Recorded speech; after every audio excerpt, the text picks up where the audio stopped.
You've had a good week. It's been nice, but it's been a little bit warmer, I think, this past week. It's nice not to have winter weather yet, and it's always nice to have the warmth of Shabbat embrace us and being together with all our Solel community at 7:30 on a Friday night. Yeah. It is definitely great to be together. So let's welcome Shabbat. I think it's a good idea. Lead us. I was hoping, since we're all together today, let's take on Legato D a little bit differently than we have before.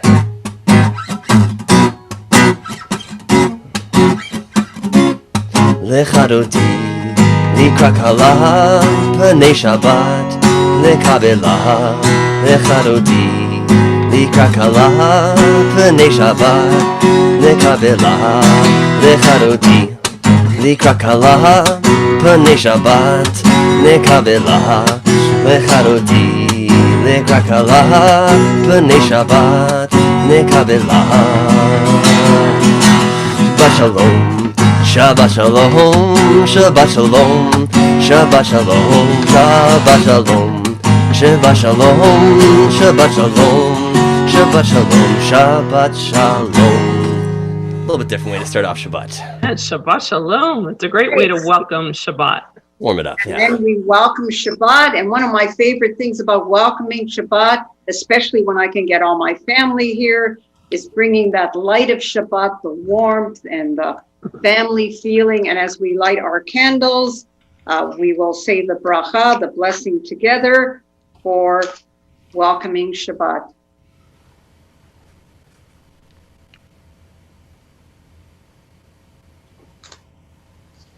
Echad, Shtayim, Shalosh, Baruch Atah Adonai Eloheinu melech haolam, asher kirshanu b'mitzvotav v'tzivanu lahadlik ner shel Shabbat.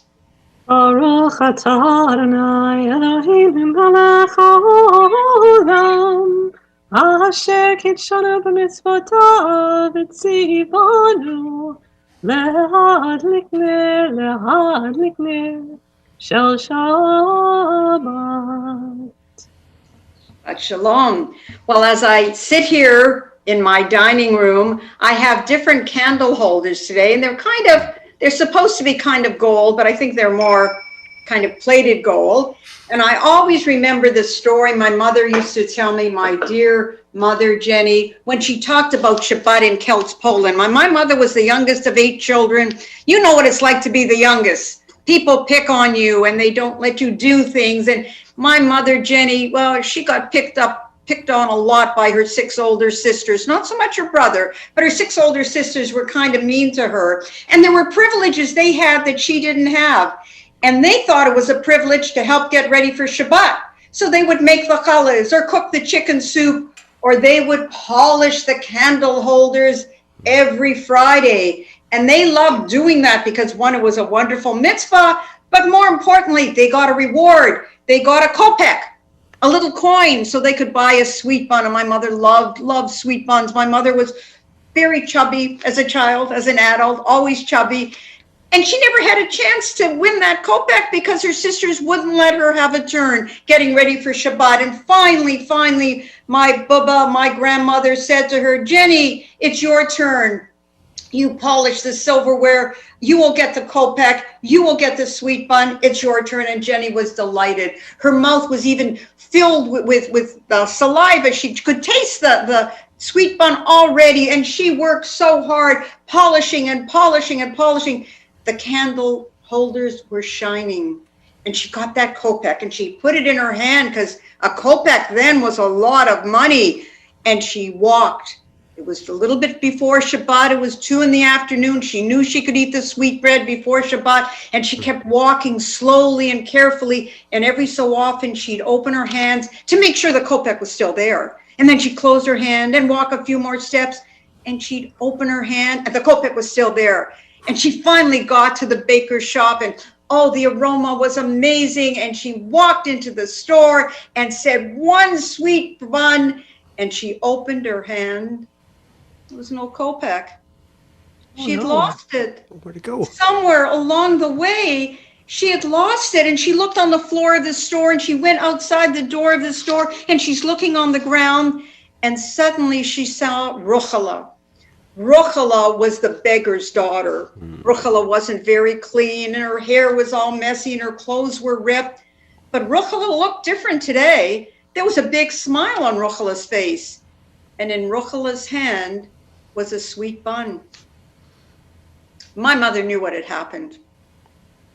Ruchala had found the kopek, and while my mother had been looking on the ground, Ruchala had walked in and bought that sweet bun that was my mother's, the one that she had the whole trip just begun to taste, even though it wasn't in her mouth. And my mother knew what she had to do. My mother was a big, sturdy little girl. Even at 8 years old, she was pretty sturdy, and she walked right up to Ruchala and stared her in the face and said, "Ruchala!"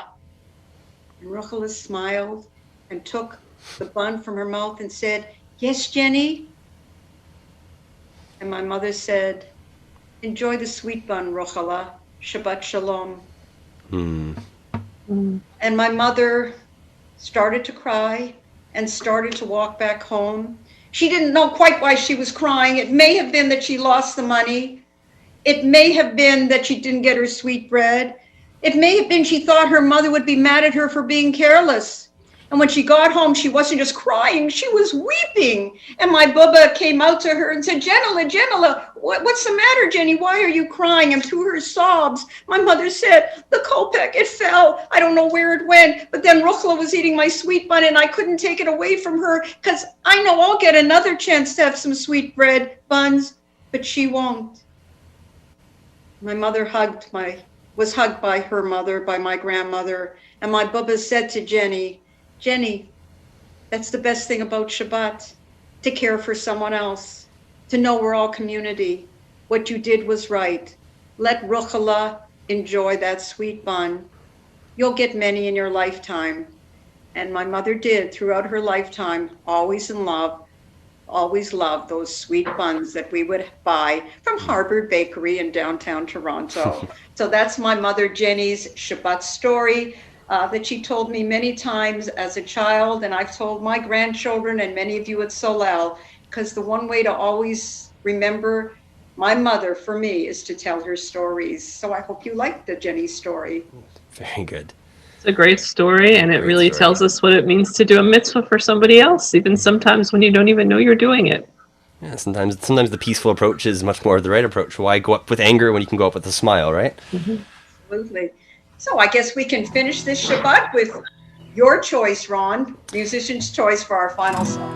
For a final song, I mean, you know, with such a peaceful story, I was kind of thinking that singing Yehi Yuler Atzon together could be a very nice way to end the Shabbat. A nice peaceful note.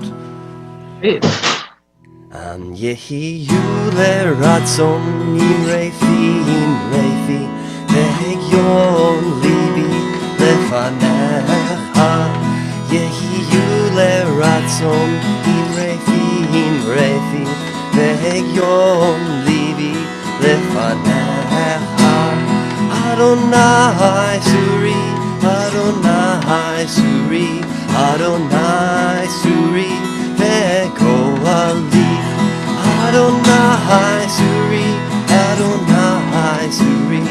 Adonai Suri Vekoali Yehi Yuler Atzon Imrefi Vehegyon Libi Lefanecha Yehi Yuler Atzon Imrefi Vehegyon Libi Lefanecha Adonai Suri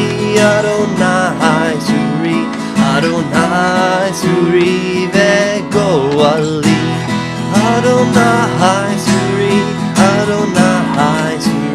Adonai Suri Vegoali.